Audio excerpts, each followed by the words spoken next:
think we are live. This is Yeah, exciting. looks like we are. Yes. That's good. Great. So, welcome everybody. This is the Many Launch Crowdfunding podcast, where we'll help you practically navigate the crowdfunding landscape together with seasoned launchers, industry experts. So, if you're looking to go live and get funded, you are in the right place. So, our guest today is Patrycja Obara. Patrycja is a multi-talented singer, songwriter, teacher, business trainer, vocal coach, communications manager, and artistic consultant.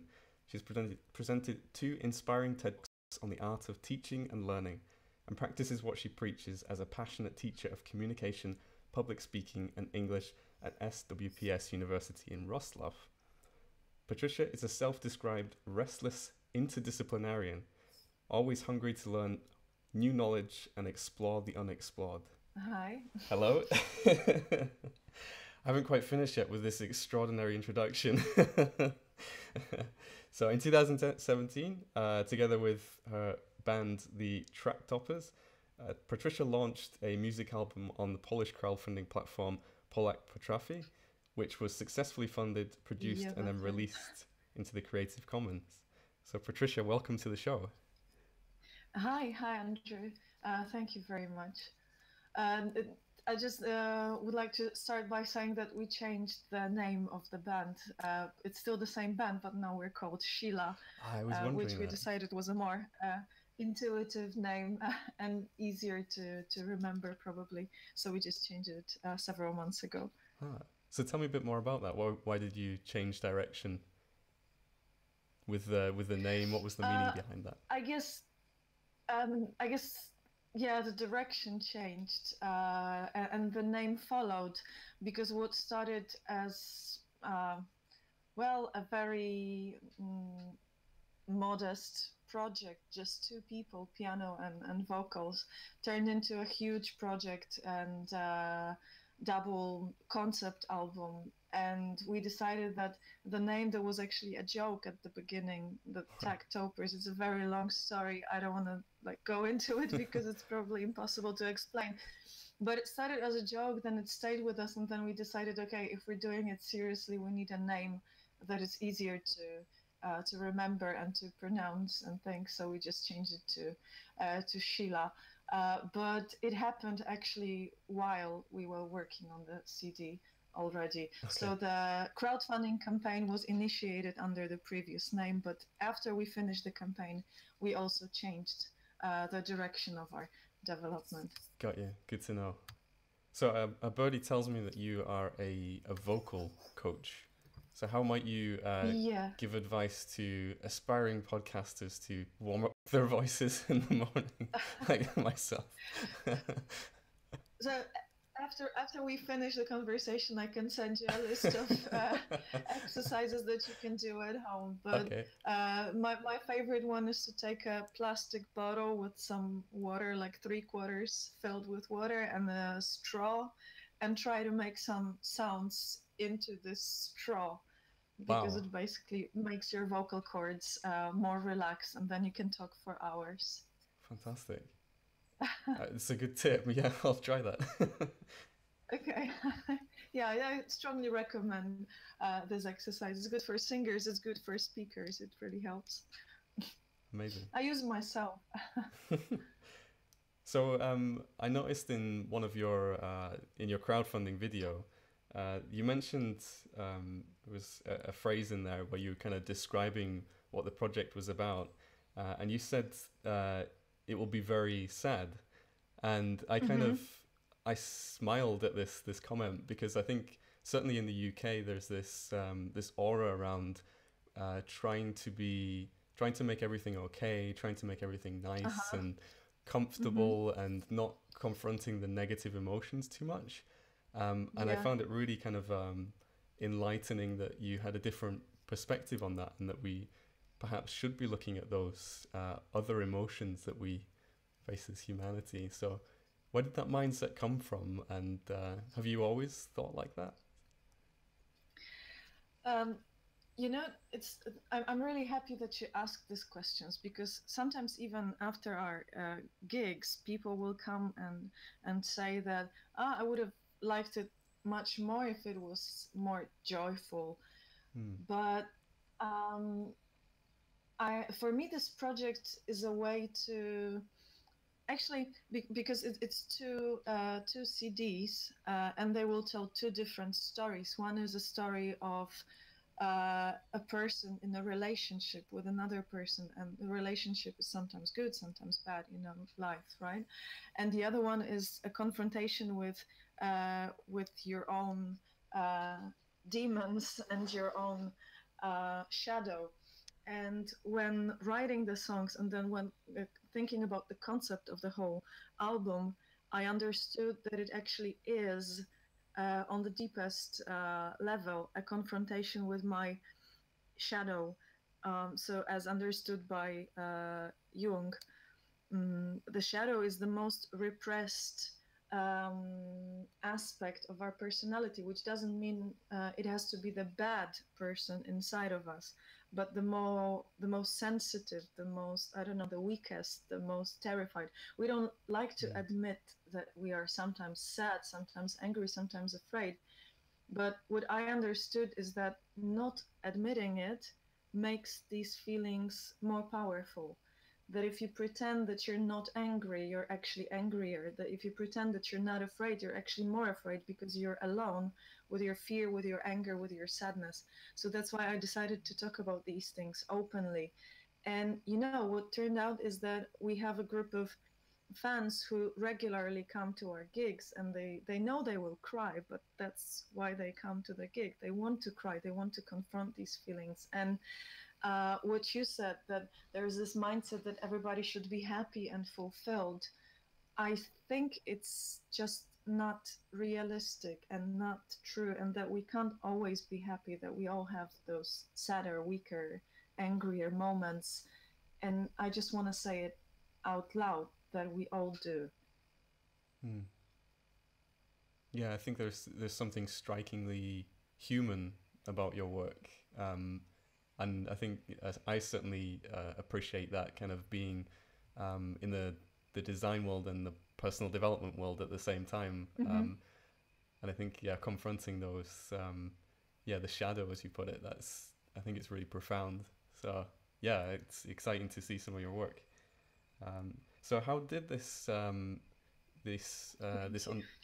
understanding of the shadow kind of permeate through your projects? And um, it feels quite deep, and slightly dark. Is it Mm-hmm. Do you find that there is a balance somewhere there as well? Like, how do you kind of confront that in a kind of healthy, what am I trying to say? Like a healthy mindset, Mm-hmm. without kind of enveloping you. So not to end up in an abyss of depression, you mean? Yeah. um, so the album is not entirely sad. There are songs of hope, and the first story from the first CD, it's called Retrospect, and it's about how love dies, but it ends with a conclusion that even when love dies, there is still hope for a happy life, that every ending is just a new beginning. And the second CD, it's going to be called Anderson Retold, uh, is filled rather with anger than with sadness. And I think anger is very creative. Once you get angry, you want to change your reality. And there is a lot of motivation for change on the second CD. And it's actually focusing on the reality of women, especially reality of women in Poland, I think, where there are a lot of stereotypes and social expectations and people telling you what you should do and how you should live. And it's really frustrating. And the woman from my story says, okay, I don't want to do it this way. I want to do it my way. And the CD, the concluding track of the whole album is called Lullaby to Self. And it tells a story of an adult woman confronting her inner child and telling the child, I love you and I'm going to be good for you and I want you to be happy. So I guess this is where the hope and acceptance and courage comes in. Amazing. So you talked a bit in your TED talk about some of these key concepts of connecting to other human beings and what makes a good teacher. Can you describe a bit about your teaching profession and how you interact with students? I've been a teacher for 17 years. And 9 of those years were at the university. I was an academic teacher teaching things like linguistics and public speaking and things like that. And then I quit the university and I started my own singing school. But whatever I taught, whether it was English or public speaking at the university or now singing, I always try to build my cooperation with students on the foundation of the assumption that I can learn from them as much as they can learn from me, and that I'm not working with, I don't know, customers or I don't know, some people who just come to me for me to deliver a service to them, but that I work with human beings who have their plans, ambitions, aspirations, qualities, potentials, and that I was always trying to maximize their potentials and telling them that, you know, the best time to do things is now. And I saw that in many ways it was different than what they were being served by some other teachers, not all teachers, of course, but some other teachers. That some other teachers tried to tell them that their position is inferior, that they can start acting in some time, but now they should only be doing their homework and you know, and writing tests. And I always tried to find this something deeper hidden in them, this creativity, this will to do things, to change the world. You know, when you work with people who are 20 years old, they always want to change the world, and if you cooperate with them on it, they will. I mean, these are the people who actually do change the world, and I always wanted to try and do that. And now I'm changing little worlds of individual people, because in my singing school, we work with amateurs, and the main idea is that everybody can be taught to sing, and that there are no skilled and unskilled people, talented and untalented people, that singing is a very deep need in everyone, that it's a evolutionary need in all people. And we work with everyone who actually wants to sing. So we basically work with anybody who just comes to the school and says, hey, I want to learn, even if they can't repeat a single sound correctly. I know that after a year or 6 months of work, they will. So we basically not only to give them the singing skill, but also a lot of hope and the conviction that actually they can do it, that everybody can do it. And I think this is why we have a group of very loyal students who have been attending the school for 2 years now. That it's more like singing therapy than just learning how to sing. Nice, nice. So would you say that the relationship that you have with your students is also a similar, does that relationship kind of transcend into the relationship that you might have with your backers as well for your crowdfunding project? And what does that look like?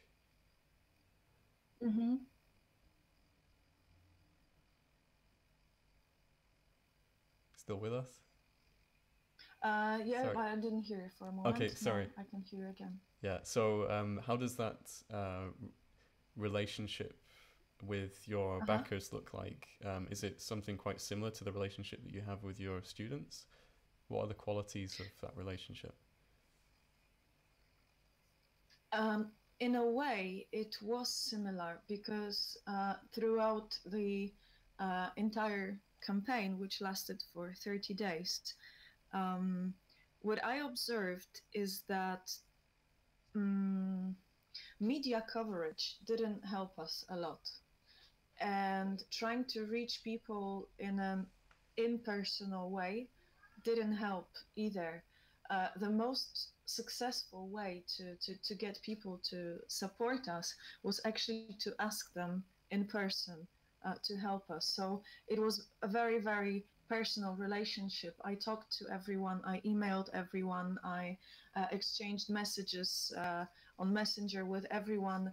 So there was almost not a single person who backed us without contacting us personally and talking about the project and asking questions, and actually they gave us a lot of emotional support, not only financial support, because they were saying wonderful things and wishing us good luck and keeping their fingers crossed. So I felt I got a lot of positive energy and trust, not only the money, which of course is super important, but we got much more than just the money. That's really fascinating, because I feel like in the one of the mindsets that some people approach crowdfunding with is that get as much people into your project as possible, increase the numbers of your backers so that you can get more more money effectively into your project. And there's almost something quite robotic about that. Like it's a numbers game, it's not a human game. And that relationship that you have with individual backers, I think, is something that's quite unique, that's maybe not talked about so much.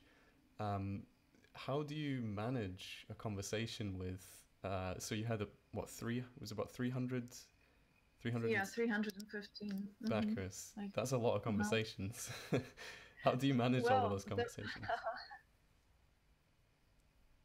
while running your project? Well, it was a month of hard work, actually. I mean, when I launched the project, I didn't know what was going to happen, actually. What I imagined was that you launch the project, you have the description, the video, and it just lives. But it doesn't.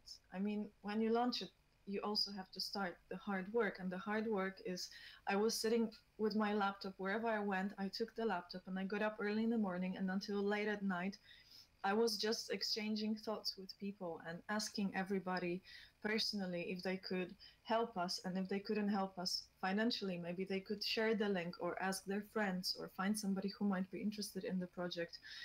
So it was a month of contacting almost literally every single person that I know. And also my other band members did the same thing. So we actually contacted, so 300 people backed us, but to get these 300 backers, we contacted, I don't know, probably 3,000 people. But of course, not everybody could help us because there are many other projects and charities and everyday expenses competing with our project. So I was even more grateful knowing that, from all those competing ways to spend somebody's precious money, they chose our project. But it was all built on many, many, many, many hours of conversation. Hats off. That's quite impressive. Quite an impressive feat. So did you? Why did you choose crowdfunding as a kind of a platform to raise those funds? Why didn't you kind of just save the money yourself, and then maybe a few months down the line launch the project yourself? What was your thinking behind launching a crowdfunding project?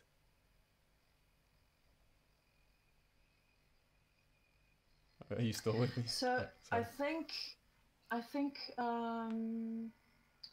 because at the beginning we were trying to we don't have any institutional support with this project, and when we started recording the album, we didn't actually know what it was going to turn out to be. So I thought, I was so unaware of what I was doing at the beginning. I thought I would just book the studio for 7 days, and that within 7 days we would record everything, and then a month later the CD will be published and everybody will buy it, and I don't know, we will be rich and famous. I don't know. Just joking, of course. But I thought it would last a month, maybe like a hundredth of what it actually costs. But I allowed myself to not know, and I allowed myself, when people were asking me what's this project gonna be in the end, I allowed myself to say I don't know. I allowed myself extreme level of artistic freedom and well, not knowing what it's going to lead to. And I'm really happy that I did that, because what I thought of as a regular music album turned into a concept album, which then turned into a multi-artistic cross-art cooperation of at least 30 people right now, including visual artists and theater artists and writers and graphic artists and whoever else, and many musicians. And if I had predicted that, I wouldn't have started the project probably. But I had some savings, so the initial phase of the project was self-funded, but then it turned out that we ran out of money and we're not even halfway there. And we had several possibilities. We could have, put off the project for a year or two and save a portion of money and then invest in it again.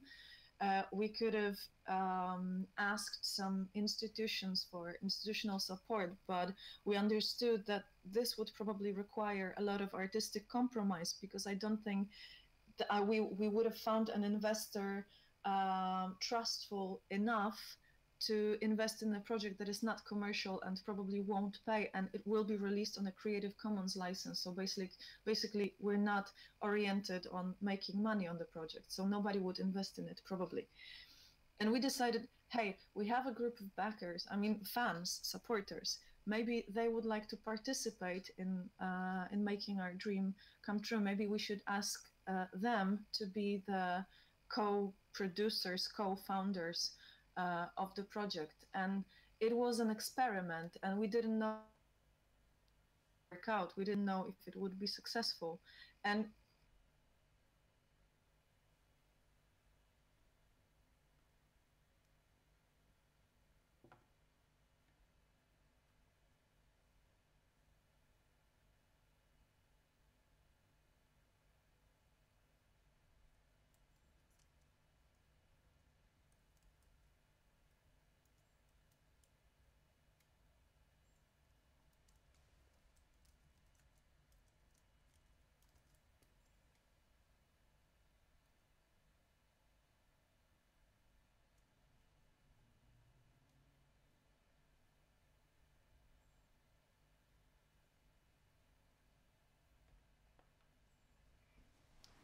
Sorry, guys. 2 seconds. We're just having some internet difficulties.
I can hear you again. Hello. Oh, I can hear again. There we go. I'm not quite sure what happened there.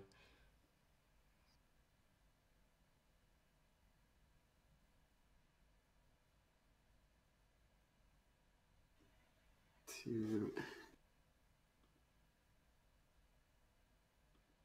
Okay. Can you hear me?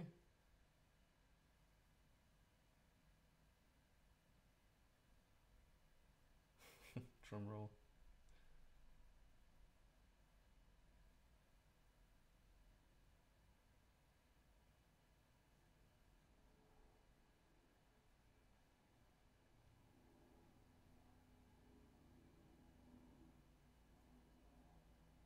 Hello.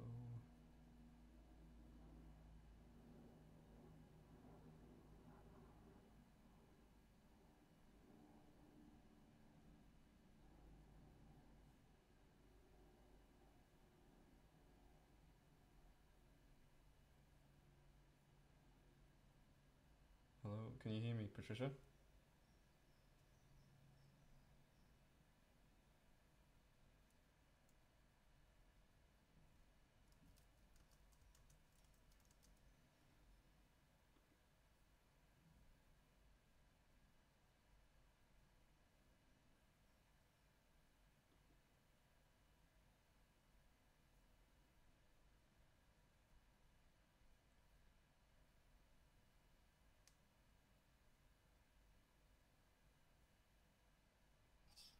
Hello? Yes, now I can hear you. Okay, great. No idea what happened there. Right, let's I don't. restart. Ah, come on.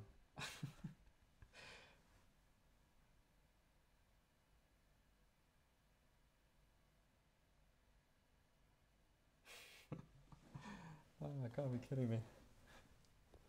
Okay, for everybody at home, just a word of caution that Zencaster doesn't let you hear your participant while you hit the record button. Patricia, are you still with us?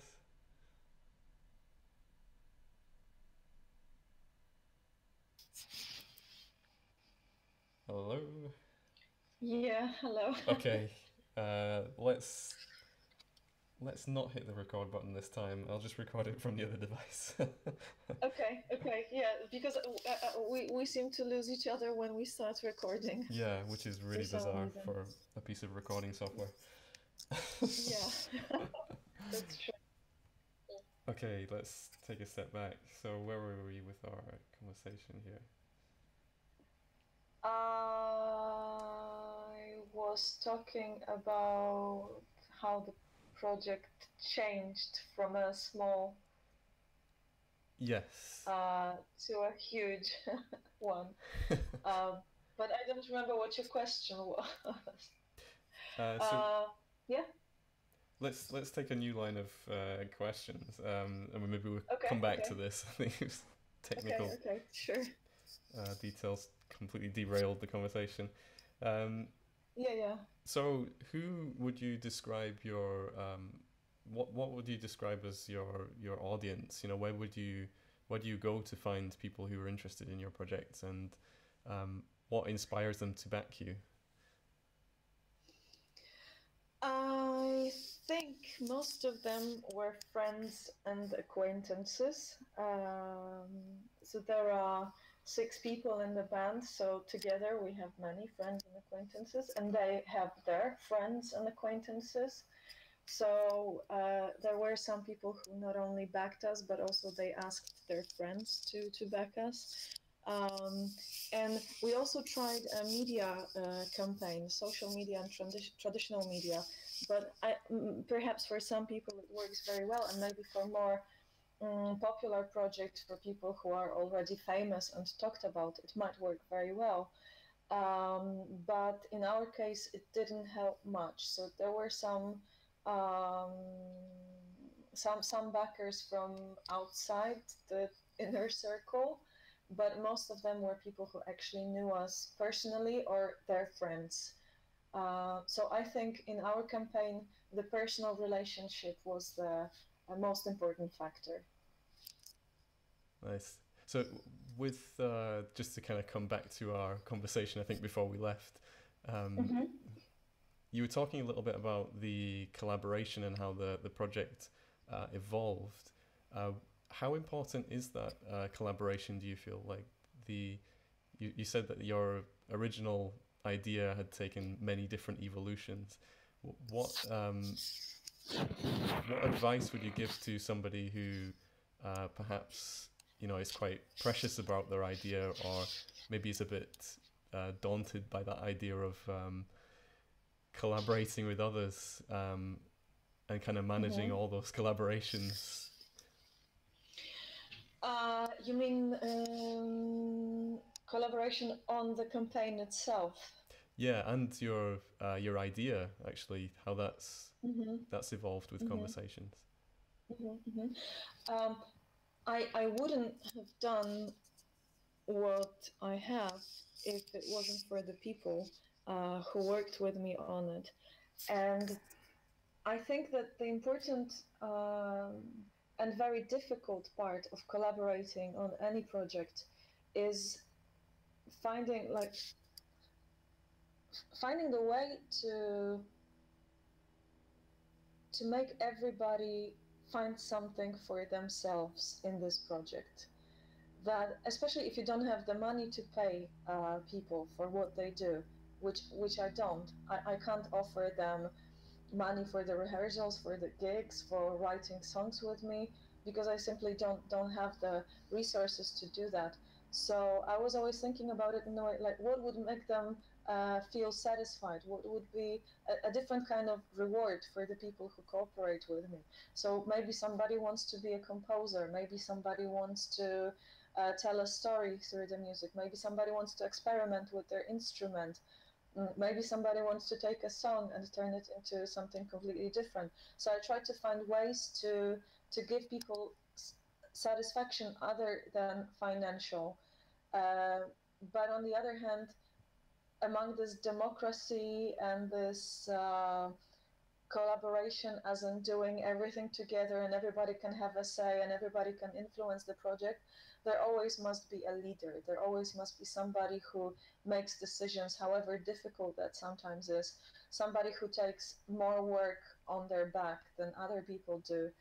Because without it, we had this experience that I had some problems with taking on the role of a leader, because I thought, maybe we should be more like, a community where everybody has an equal say. But then it didn't work very well, because when there's nobody who says, okay, this is the deadline, this is what we have to do, and this is what everybody does, and these are your tasks, people don't know what to do and they don't feel comfortable about not knowing. So I think it should be a combination of democracy and leadership, if I made myself clear. Just a quick comment on your sound. I think there's something rubbing against your microphone. No, sorry, I just had to get up and check what's going on, because I have 2 cats at home and there was some strange noise, and I had to check if they're not destroying my flat. I'm sitting down already. Sorry. The cats are in place. Yeah, and they're pretty involved, actually. Cool. So you mentioned a bit there about like leadership, and I feel it's a very important quality of somebody who's launching a campaign to be able to carry that campaign forward on their own shoulders. What qualities do you think a leader, like a good leader, has?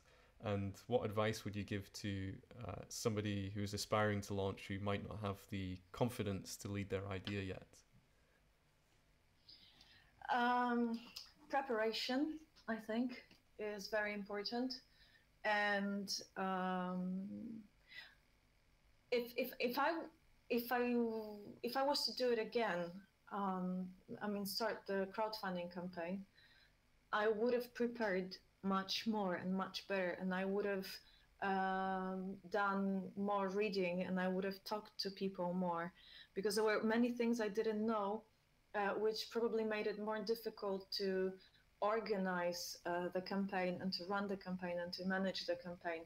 But also I didn't know much, or maybe I didn't know enough about the music and publishing market in Poland. And I didn't probably even know enough about the project itself.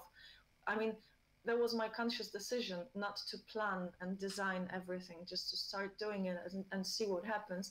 But it makes it more difficult to organize things. So I would say preparation is key, but also, being ready to be nice when you need to be nice, but being tough when you need to be tough. I mean, sometimes you just have to make people do things before a deadline, or you have to ask somebody to change their role in the project, or to do more or to do less, because this is what is needed at a given moment. And sometimes you just have to be ready not to sleep for 2 or 3 nights because work has to be done and you're the only person who can do it. So I think, yeah, preparation, organization, willingness to work, and courage to be honest with people. Duly noted. I can relate to the last point about no sleep. Oh yeah. I think we've all had a few of those nights. Yeah, sure. And the one thing that I learned during the campaign, I don't know, maybe it's my personal quality, maybe it's a cultural thing here in Poland. I have no idea, but I found it pretty embarrassing to ask to write to people and ask them for help. I'm a kind of person who prefers to do things, on her own, and I had to write to 800 people and ask them to give me money, to finish my project. And I felt embarrassed, and I thought I was ashamed that I have to do that. But then after the 50th or 80th message, I understood that I wasn't embarrassed. I was actually afraid that I would be embarrassed, if you know what I mean. I was afraid that somebody would reply in an unfriendly way and they say, why are you asking me for money? I'm not going to help you. But none of that really happened. So if you ask people to help, if you show them the idea behind the project, if you show them why it's important to you, if you're honest with them, if you tell them about the difficult and the beautiful parts of what you do, they are more than willing to help you. And that was the most beautiful discovery of the whole campaign, that people are actually there to help you if you're honest and if you ask them to. And that was really wonderful. So can you tell us a bit more about the climate, because you launched a crowdfunding project in Poland, and certainly a lot of the followers of our podcast are kind of familiar with the Kickstarters, the Indiegogos, and you launched on a platform called Polak Potrafi. Am I pronouncing that correct? Yeah. Which I think had a wonderful meaning of. I was googling like what that means. Pol is able. Yeah. It's kind of like the spirit of doing things. And that's true. Can you tell us a little bit more about the climate in Poland for launching a project, and certainly like creating a music album that you would then release into the Creative Commons? What was the impression that you got from people? These are 2 separate things. One is crowdfunding, the other one is Creative Commons, but very, very interesting things. So crowdfunding is becoming increasingly popular in Poland, in arts and in sports and in charity. I think charity is the most important, most popular area in which people run crowdfunding campaigns in Poland. So to help children who are ill or other causes, but also more and more artists reach out to the community for financial support. But still, I mean, it's increasingly popular, but still rare. So in my environment, there are not so many people who have done it before. I can think of maybe 4 crowdfunding campaigns among all the people I know personally. So there was this element of surprise, there was this element of something new, there was this element of, oh, I've never supported anyone, so I can support this person who asked me. So people don't feel like it's happening too often and everybody wants their money. They feel like, this is interesting, and let's see how it works.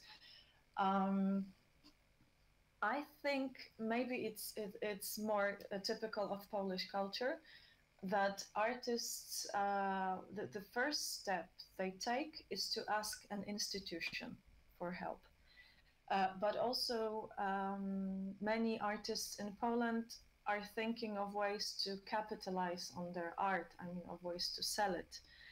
And with our project, from the beginning, we've been thinking about making it free. I mean, the idea of free culture is very important to us, so we wanted to release it on the Creative Commons license. So we knew we weren't going to make money on it, so we knew we weren't going to have anything to give back to the investors, so we had to find other ways.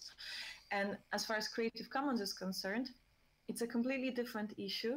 I have the impression that not many people in Poland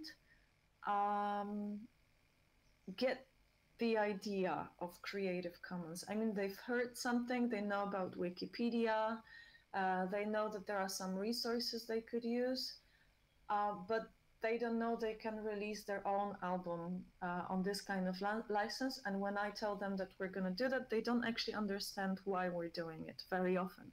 Very often they say that it's probably not a good idea, that probably we should license the CD differently so that we can make money on the songs being played on the radio and that we can sell the album and things like that. And I said that, you know, today it's so easy to access music in different ways, legal and not always legal. You know, if you want to find an album and not pay for it, you will, and it's not that difficult. And I don't think today you still make a living out of selling albums.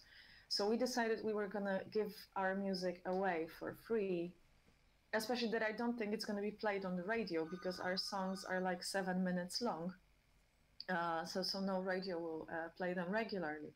So we decided to give the music away for free and then ask people to come to our concerts and then give them some added value at the concert. Like we cooperate with a visual theater who make live stage visualizations and things like that. So it's a performance rather than a concert.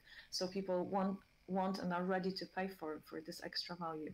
But even when we are invited to talk with the media and we try to talk about Creative Commons, what I see is that they don't ask about the details. When I say the album will be released on a Creative Commons license, I expect some questions, and there are no questions. We just move on to another topic. So I don't think in Poland it's the time for Creative Commons in Poland right now. I think still several years have to pass. Okay, so in terms of like so our next theme for next month on many launches, we're looking at once you're successful, what happens. So there's so much kind of geared towards, you know, raising the funds and preparing yourself, preparing all your backers, and preparing, you know, literally every aspect of your campaign. But when you're so focused on kind of that launch and the end result, what happens after you become successful, and what does that process look like? I don't know. I don't know yet. No, but with the work on the campaign, what I thought was that you do the work before the launch and then it just happens and then just lives. But it's not true. So I thought, you know, when you prepare, describe, take the photos, make the video, that's the whole work. And then on the day of the launch, I understood, oh no, this is just the beginning. It's not the end of my work. So then there were 30 days of hard work to make the campaign successful. And it was successful, and we celebrated, and we drank a lot of champagne, and we were extremely happy. But then again, we decided, okay, this is not the end of work. This is just the beginning of work. And then, for example, recently we made the video, the second video, which was premiered on February 14th. And again, before the premiere of the video, we thought, okay, now it's time for work, and then the premiere, and then we can rest. But it's not true, because now there is this video, and we have to make sure people actually watch it, people actually know that it exists. So with every little success along the way comes the realization that it's just the beginning, and that the work never stops, that you just have to keep working. But it's really rewarding to do this work. So what drives you in that process? Because it does sound quite long and arduous, and like what's the intrinsic motivation to keep going on? Love. Nice. I mean love of music. And of course, now after we collected so much financial support resources from our backers, there's also a sense of responsibility that if people trusted that we were going to do this project, that we were going to make it as good as possible, we feel that we owe it to them to complete the project and to finish it and to make it as good as it can be, until a deadline that we promised to finish it in or at or before, I don't know. I'm sorry. So apart from this deepest motivation, which is we want to do it because we love it, and it gives us a lot of satisfaction, and it really, really, really makes us happy, that not only the success, but also the work behind the success. Now there is this sense of responsibility and gratitude. And, we just want to thank everyone who trusted us, because they could have trusted somebody else instead, and they trusted us, and they said, okay, we're going to help you. So it is also very motivating. Maybe now it's the most important part, because we promised to finish the album by the end of spring 2018, and it's almost spring, and there are still many things to be done. And maybe if we didn't have this motivation, that there was a declaration of a deadline, maybe we would have postponed it, or maybe we would have said, okay, maybe next year, maybe let's wait, maybe let's think about the details more.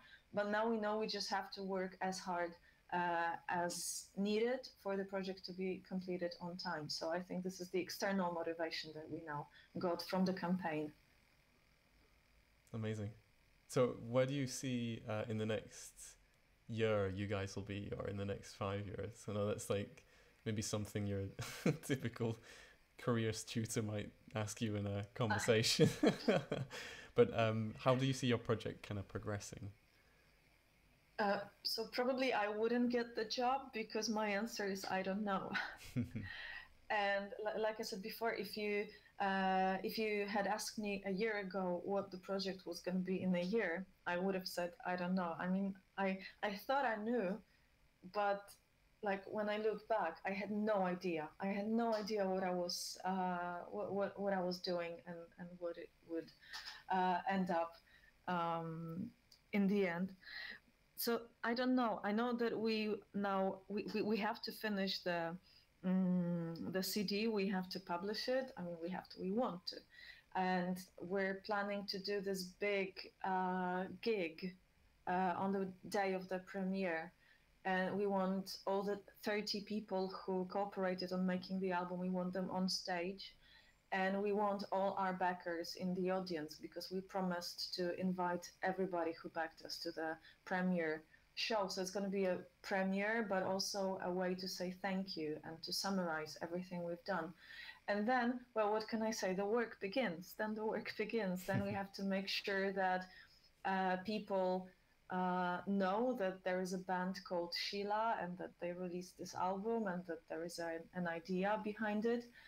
and then we'll see what happens. Probably some gigs, probably more videos, or maybe a complete shift in direction. Now we're cooperating with the theater, so maybe we will do something together, or maybe we will make another CD. I don't know, and I'm happy to not know. I mean, I'm allowing myself to not know because this gives me more freedom to do things. If I had known for sure that I just wanted to make a music album when I entered the studio last year, it wouldn't have led to what it actually has. So I'm allowing myself to not know. I love that approach. I think this is Yeah, thank you. there's so much about kind of you know, in the media, all these kind of success stories, and it's so easy to get fixed on one of them and think that, you know, that's what you should strive for and have your plans kind of quite rigid, but kind of going with the flow, it's like how things would happen naturally, I feel, anyway. So And I think crowdfunding is a wonderful way to allow yourself to go with the flow. Because when you talk to investors, or when you talk to traditional media, or when you talk to cultural institutions, you know, you have to write projects to get financing from them. And in those projects, you have to describe every single aspect of what you want to do and how much it's going to cost and how long it's going to take and who you're going to cooperate on it with. And you know, people are more willing to trust you. People are more willing to say, okay, you don't know, but I think what you've done so far is good, so we're going to do next will also be good, so I trust you. Okay, here's my help.